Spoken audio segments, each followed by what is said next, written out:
Hello friends, આજે હું તમારી સાથે શેર કરીશ બ્રેડ રોલની રેસિપી. જેના માટે અહીંયા મેં 1 kg બટાકા લઈ લીધા છે, જેને બાફી નાખ્યા હતા. તેને આ રીતે મેશર્સની મદદથી મેશ કરી દેવાના છે. તેની અંદર કાંદો એડ કરી દેવાનો છે, કોથમીર, લીલું મરચું, આદુની પેસ્ટ, લાલ મરચું પાવડર, ધાણા પાવડર, હળદર. ત્યાર પછી તેની અંદર ચાટ મસાલો એડ કરવાનો છે, મીઠું એડ કરી દેવાનું છે અને ગરમ મસાલો એડ કરી દેવાનો છે.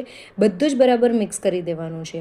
બધું બરાબર મિક્સ થઈ જાય એટલે આપણે તેને એક સિલિન્ડર શેપ આપીને રોલ તૈયાર કરી દેવાનો છે. તો આ રીતે સિલિન્ડર શેપ આપી દેવાનો છે. બધા જ રોલને મેં આ રીતે સિલિન્ડર શેપ આપીને રેડી કરી દીધા છે.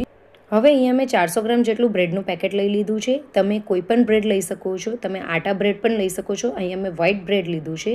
ત્યાર પછી આપણે તેને એની સાઈડો કટ કરી દેવાની છે. અહીંયા હું તમને 2 રીતે બ્રેડ રોલ શીખવાડીશ, તેની સાઈડ કટ કરીને અથવા તો સાઈડ કટ કર્યા વગર. તો અહીંયા સૌથી પહેલાં સાઈડ કટ કરી દીધી છે. પાણી લઈ લીધું છે, તેની અંદર ફક્ત આપણે આ રીતે ડીપ કરીને એને તરત જ કાઢી નાખવાનું છે.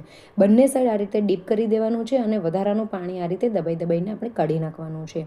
ત્યાર પછી આપણે જે રોલ તૈયાર કર્યા હતા તે રોલમાંથી એક રોલ લઈને આ રીતે મૂકી દેવાનો છે અને બધી જ કિનારીઓ ભેગી કરી દેવાની છે અને તેને દબાવી દેવાનો છે.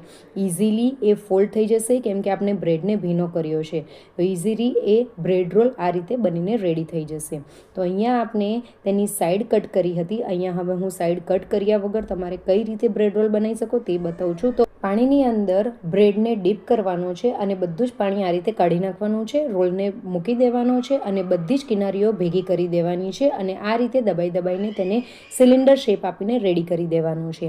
તો અહીંયા બધા જ બ્રેડ રોલ્સ બનીને રેડી થઈ ગયા છે. હવે આ બધા બ્રેડ રોલ્સને આપણે 10 મિનિટ માટે પંખાની નીચે મૂકી દેવાના છે, જેથી એ થોડાક ડ્રાય થઈ જાય. ત્યાર પછી એની જે આ સાઈડની કિનારીઓ વધી છે તેને ફેંકવાની નથી, તેને આપણે બ્રેડ ક્રમ્સ તરીકે યુઝ કરી શકીએ છીએ.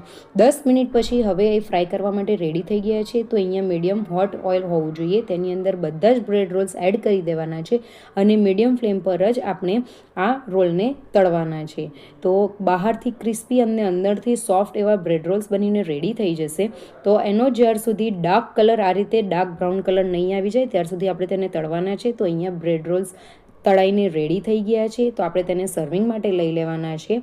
બાકીના બ્રેડ રોલ્સને પણ આપણે આ રીતે તળી નાખવાના છે. તો અહીંયા બ્રેડ રોલ્સ રેડી થઈ ગયા છે. ગરમ ગરમ બ્રેડ રોલ્સ તમે સર્વ કરી શકો છો. અહીંયા મેં સોસ સાથે સર્વ કર્યા છે. તો તમને મારી રેસિપી ગમી હોય તો મારી રેસિપીને લાઇક, શેર અને કમેન્ટ કરજો અને ચેનલ પર નવા હોય તો ચેનલને જરૂરથી સબસ્ક્રાઈબ કરજો.